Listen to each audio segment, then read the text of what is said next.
So we're sort of doing a shift here, and one of the things that I was shocked by as a student of marriage and family therapy was that every professor I went to, except for one out of at least 25, I would say, gee, so if this is what's happening to marriages, how can I inspire people to want to commit? How can I teach people to commit? And they would tell me, that's not your job. Your job is to remain neutral. Your job is not to advocate for one thing or the other. How can you know? Your job is just to help the clients find out what it is for themselves. And I'm not sure if I believe that. And actually, I'm standing here saying that I am going to advocate for marriage, and I'm going to advocate for commitment. And what has struck me about looking at younger children in their 20s is when I talk to them about commitment and the benefits of marriage, they really don't get it. Like, why would I want to do that? And it struck me that, gosh, I don't really have a great answer to that. So let's try to figure that out. We worked on this slide a lot. Yeah, this is really hard. And I also studied, and one thing I'll say, I'm going to go into the why you should commit and the benefits of commitment, because I do have an answer, or some thoughts that I want you to collaborate on with me.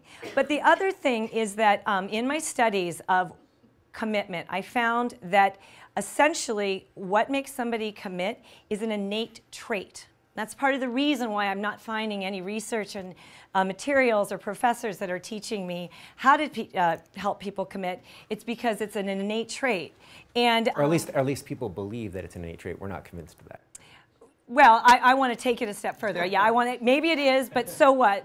Then we need to go on and teach it. It's also a trait that you will find that's learned, especially in places where there's a spiritual community. So there's faith-based, where there's people that have a higher, that are called to a higher calling. It's morality there. So anyway, that's exactly what I did. Is I said, well, gee, if it's something inherent in people, we've got to be able to figure out how to sell that on people who aren't innately that way. So why commit? So here's what we've come up with. Number one, for comfort. Commitment makes you happy. It's enjoyable. It's nice to come home to the sweetness of companionship. And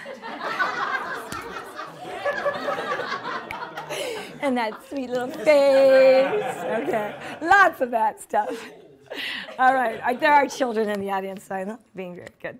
All right, also, it makes you feel bigger, more interesting. Craig's word was bigger, my word was more powerful.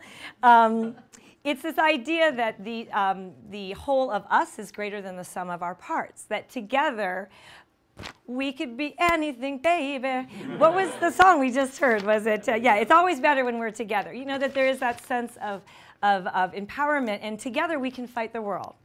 And I think of that culturally too. When you feel that you're an employee and you're with your team, your product team, you can achieve much greater results working together with that collaboration than you ever could sitting in your cubicle by yourself. Also, and think about comfort too when you go to the workplace. You like to work with people that you enjoy, that you know are in the game together with you. Lastly, or not lastly, third point, fearless.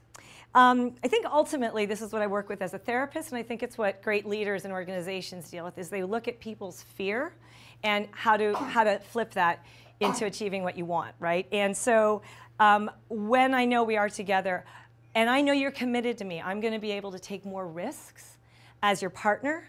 I'm going to be more vulnerable to you because I know you're going to trust that if I screw up, we're going to get through it. And as an employee, you might take more risks to actually say that idea that might get laughed at and create intervention. And there's a whole piece Nilfa Merchant and others do on just how fear is what keeps innovation from happening. And so, and then the other one is integrity.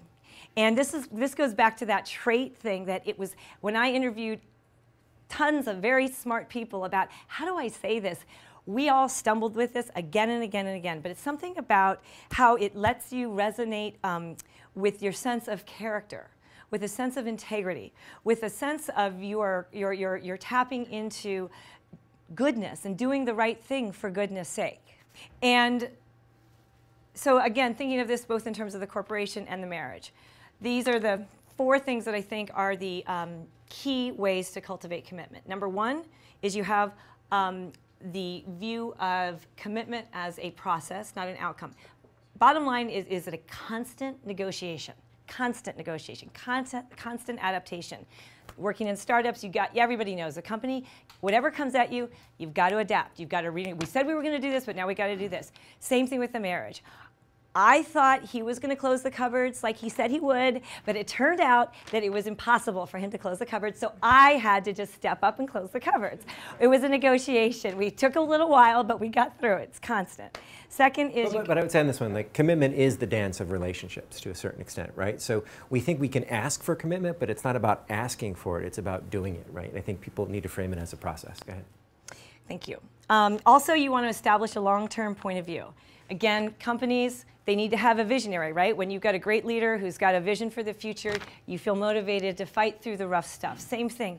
I am very inspired by our shared dreams that we've taken time to cultivate on what we want our life to look like, 40, 23 years from now. And what are those conversations we want to have? What do we want to be able to look back on when we're on the rocking chair on the porch? And this, for me, it's about sacrifice. So the way you overcome the economics of sacrifice is to take the long-term view, right? So how do we, for people as they're in those little moments, inspire them to make the sacrifice by taking that long view? And this one going first, the third point, it's a little bit harder for me, so maybe you can think about this in terms of the corporations, or in business, or in government. But going first, I think commitment, as we're talking about sacrifice, progress happens, breakthroughs happen when you are vulnerable and you are open. And it takes somebody going first to soften the other and make it happen. Mm-hmm. And how I'll tag into that one is, if you don't have role models, people are inherently distrustful of commitment. They're nervous about it, right? So the best thing that you can do is be the first person to commit, right? So as a person in a company, maybe I can't offer people job security like I could in the past, but there are other things I can do to signal that I'm committed to them, right? As an employee. Right. So rather than simply asking them for commitment, the first thing that I need to do is demonstrate that I'm committed to them. I need to go first. And one of the things I'll say about Craig's company, in a very tumultuous world in a startup, he has a tremendously low turnover rate and great loyalty. And but truly, it speaks to the fact that he takes care of his employees. And anyway, all right, last thing is the appeal to the moral sense. To appeal to one's moral sense of duty and integrity. And I really struggled with those words. And it's a call, again, to that higher value. So it's the verb I'm looking for is it's an appeal, it's a call. I think of myself as a therapist. How do I get you to give up what your need for instant gratification, and or how do I get you not to leave your wife because she's a little fat? Or how do I get you not to leave your husband because he scratches himself in the wrong places too many times and it drives you absolutely nuts? It's you want to do the right thing. Or how do you not leave your spouse if they've been injured? You want to do the right thing. You made a promise. You said you would. You see it through. And I think that applies in business as well. You can speak to that if you want. Happy to close. So what I would say is that it was, as she did her research, number one, we were just stunned by how big of a problem it was, and then stunned by how no one's talking about it, right? And if this stuff is real, which we believe it is, it's a conversation that we wanted to share with all of you so we can start talking about how we, as parents, as we as employers, cultivate commitment.